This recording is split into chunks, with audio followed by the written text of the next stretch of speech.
Are you considering upgrading your regular RC-N1 DJI remote controller to the new RC Pro? Is it any better? What are the differences between them? Is it worth the price? Let's find out.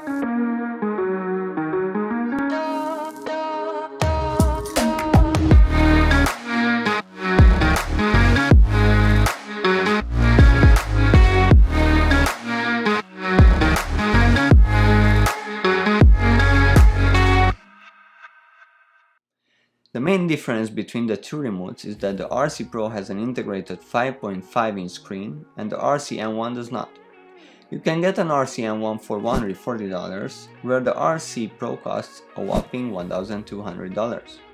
Compared to the RC-N1, the RC Pro has two extra customizable buttons on the back. It has separate dedicated buttons for taking photo and recording video. It also has a zoom control wheel, microSD slot, and a mini HDMI port. There is a significant weight difference between the two, but you have to consider the fact that the RC-N1's weight depends on what kind of phone you are attaching to it. The RC-N1 weighs 390 grams and the RC Pro weighs 680 grams. Both of them uses DJI's latest OcuSync 3.0 technology for better reception and video transmission.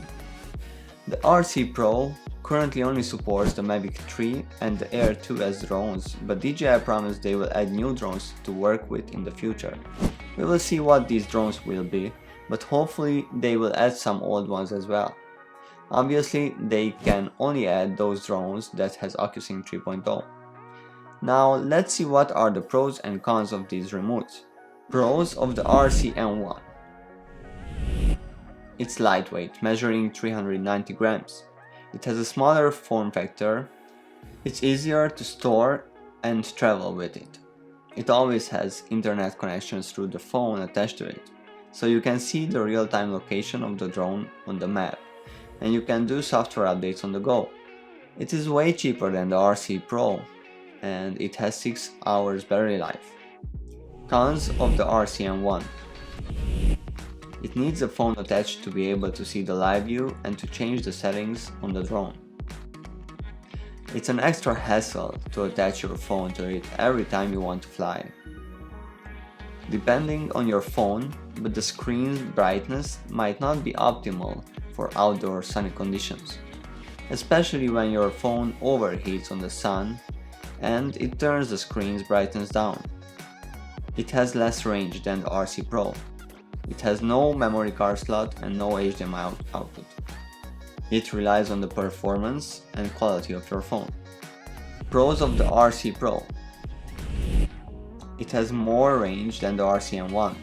It has a bright 1000 nits screen that is awesome in sunny conditions. It has two extra customizable buttons on the back. It has dedicated buttons for video and photo shooting. It has an extra control wheel for zooming. It has a microSD card slot for external recording, and it has a mini HDMI output for monitoring on a second screen. There are no annoying notifications and calls while flying with this remote. The setup time is faster because there is no need attaching a phone to it. Cons of the RC Pro.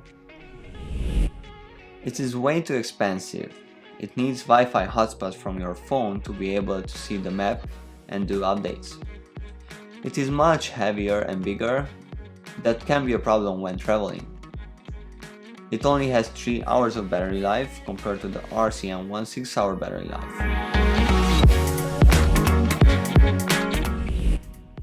Considering these advantages and disadvantages, I think the RC Pro is not worth $100.